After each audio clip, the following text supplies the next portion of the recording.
Yo, what's up everybody? This is your friendly neighborhood Unpunk bringing you a little bit of a walkthrough slash strategy guide to use here for the new Unsinkable Gauntlet mode within Black Ops 4 Zombies.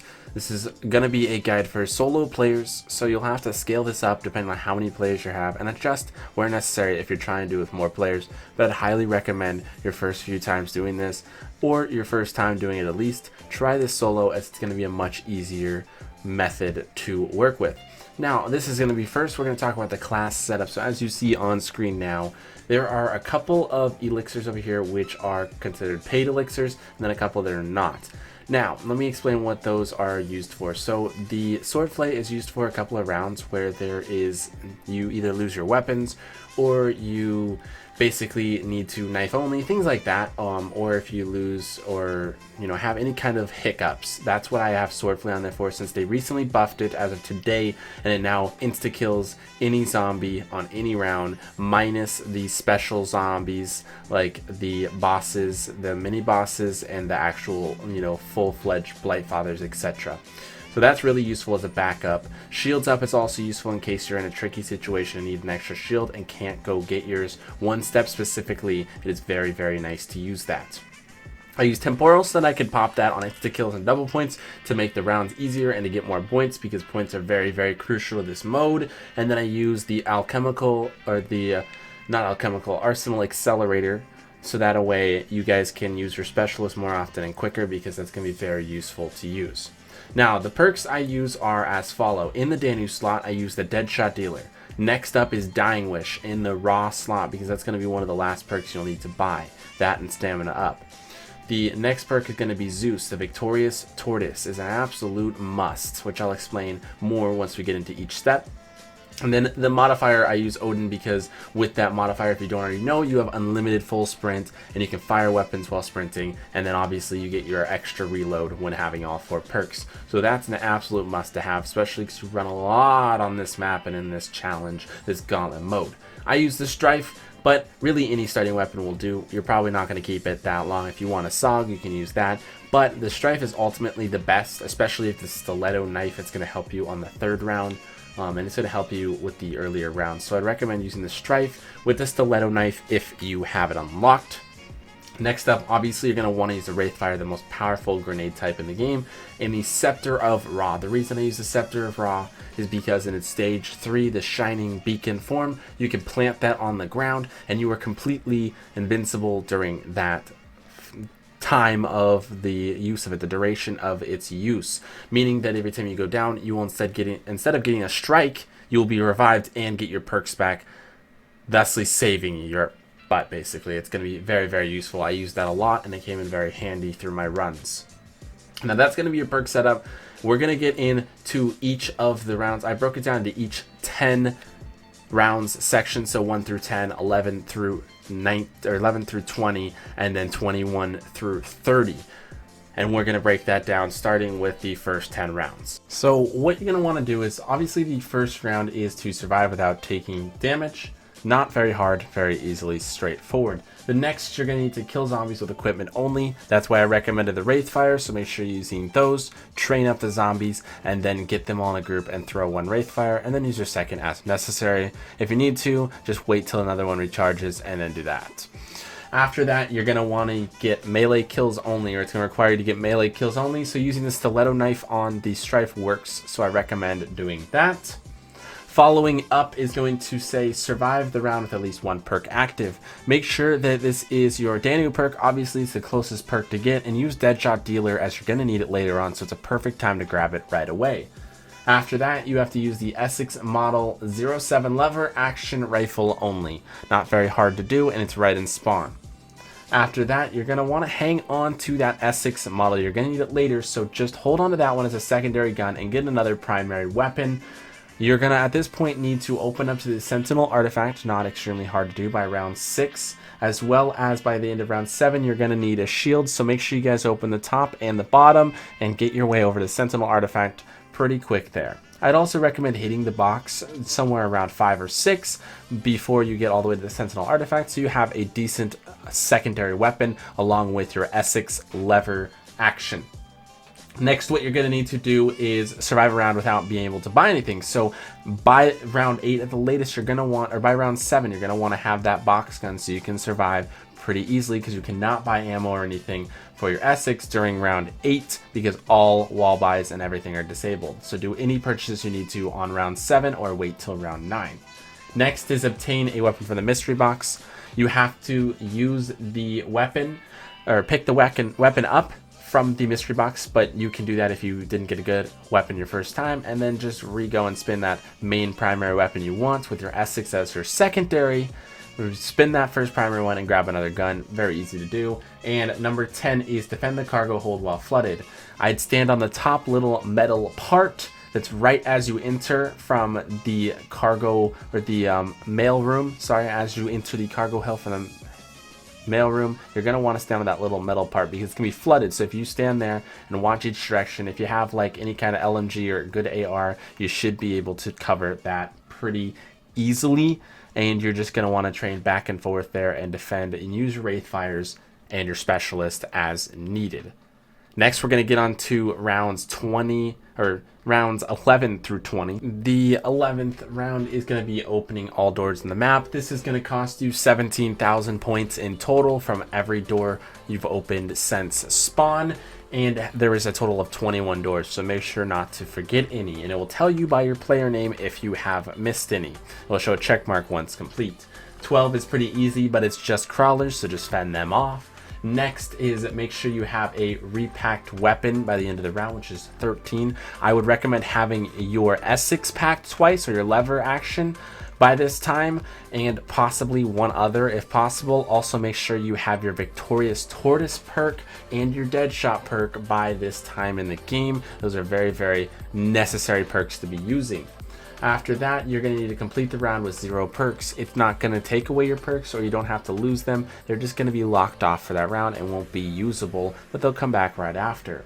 Round 15 is to defend on the poop deck. The shield is accessible, so it's pretty easy to do that one. Not too hard if you know how to train and use your Victorious Tortoise perk. Next, you have use the lever action rifle only.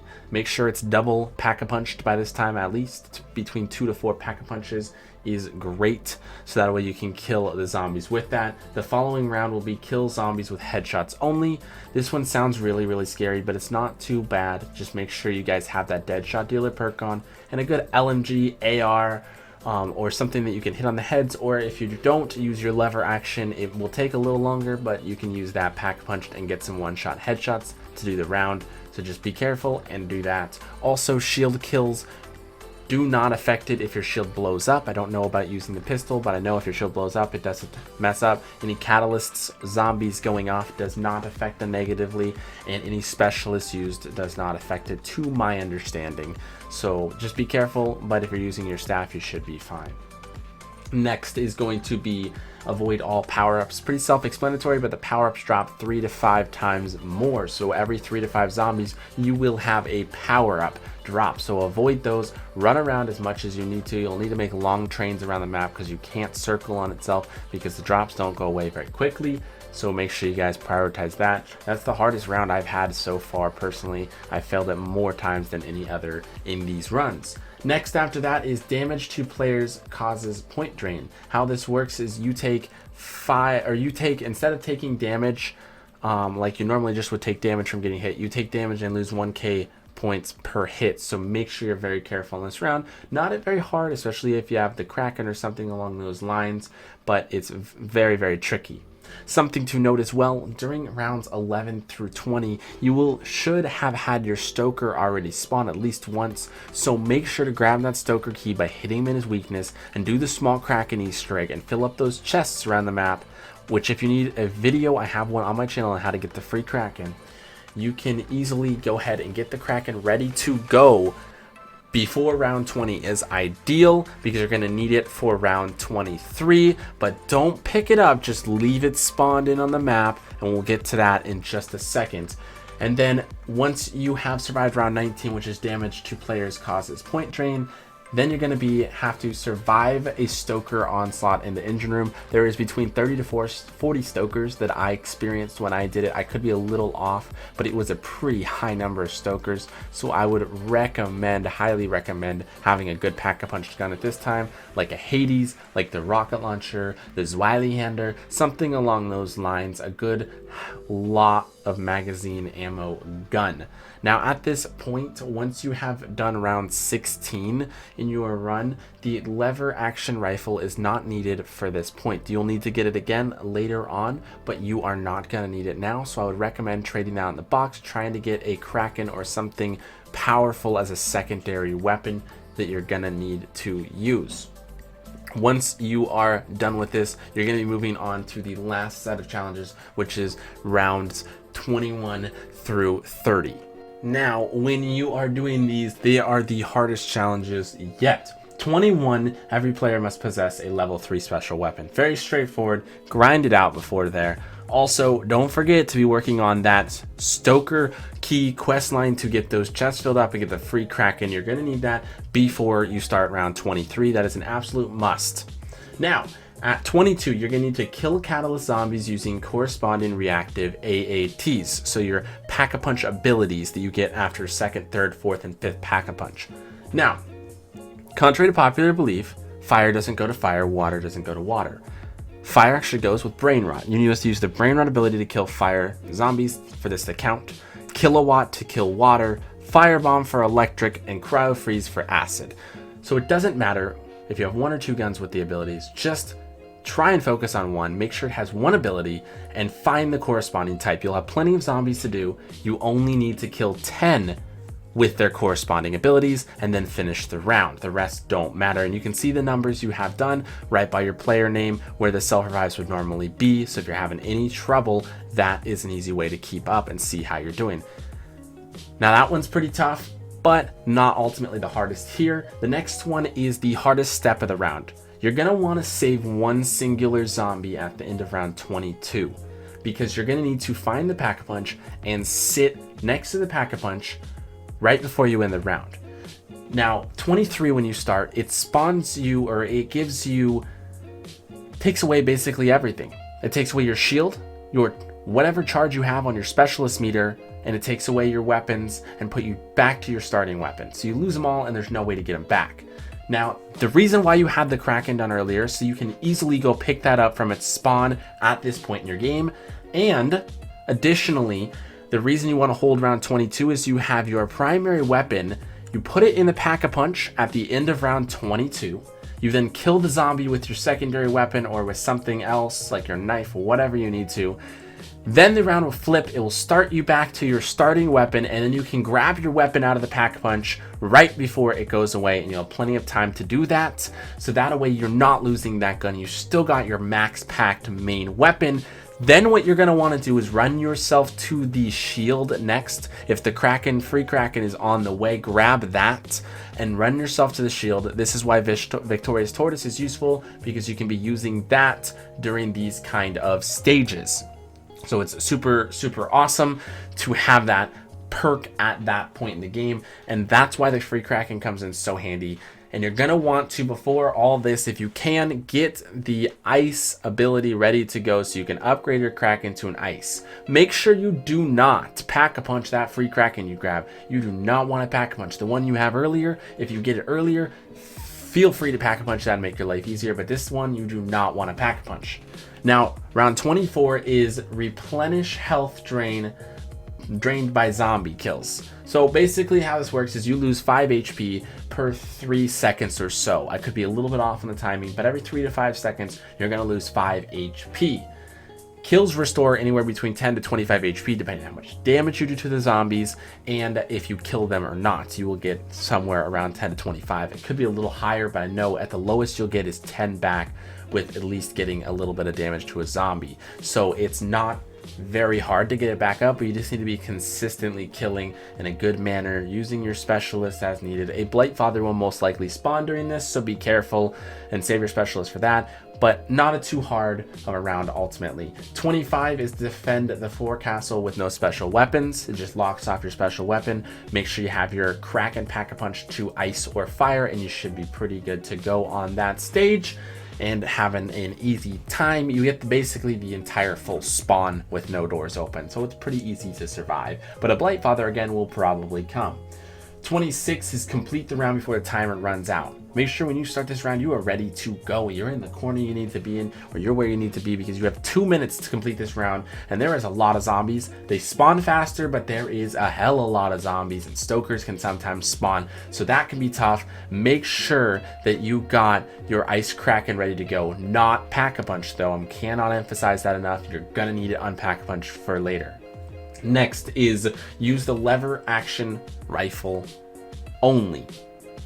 This is where things start to get a little bit shitty, because you just completed a round in a rush and now you have to go grab the lever action, and it's not going to be Pack-a-Punch. So what you got to do is go back to spawn after you complete that last round in the time limit, grab the lever action off the wall, find out where Pack-a-Punch is beforehand though, and go right to Pack-a-Punch. Put your weapon in, grab it, get out, and teleport away from that. But also teleport to Pack-a-Punch if you can, so that way you can have a little bit of a breather from the zombies and such. Your shield is very useful for this, so pull it out and have that Vicious Tortoise, so that way you don't take damage during this step while you're running around. Once you complete that level 27, you can Pack-a-Punch that gun 1 time, 4 times, 5 times, whatever you feel like, but it's more risky the more times you pack. I went ahead and just used a single pack. It took a little bit of time, but you can buy ammo off the wall and it's pretty easy to do. You'll have plenty of points by this time. Next up is no HUD, so you can't use, there's no HUD for round 28. Pretty easy. The only thing you can't see is how much ammo you have, if your specialist weapon is charged or grenades charged, or what perks you have. Ultimately, it's not very hard, and it's actually kind of a cool feature to have. After that, it is Pack-a-Punch weapons are disabled. This is where that free Kraken Easter egg, the Kraken that you upgraded to ice or fire or whatever element you prefer, I would recommend ice or fire, the most powerful. That is where that's needed. If you do not Pack-a-Punch it and you use it upgraded from the element, it does not count as a Pack-a-Punch gun, and you can freely use it to survive that round with ease. Finally, after that, you have the grand finale, which is in the grand staircase. You just need to go survive an entire round, and ultimately that is not too tricky, and boom, you've done it. If you've done this, no downs, and without failing a single time, you'll get an extra emblem. If you have done this with going down or failing or missing 1 or 2 times, you won't get the emblem, but you'll get a calling card for each of the 10 waves you survive. I hope this helped you guys out with this and helped you complete this Gauntlet mode. Absolutely amazing in my opinion. It could use a few tweaks, but great addition to the game. I'm very excited to go out and do this over and over again and get those speedruns going and things of that nature. If you guys did enjoy and it helped you out, drop a like for me, it'd be super awesome. Subscribe if you guys are new and love Call of Duty Zombies, or just the content I have on the channel, because I got plenty of it coming this year for you. And we'll see you guys real soon. Peace.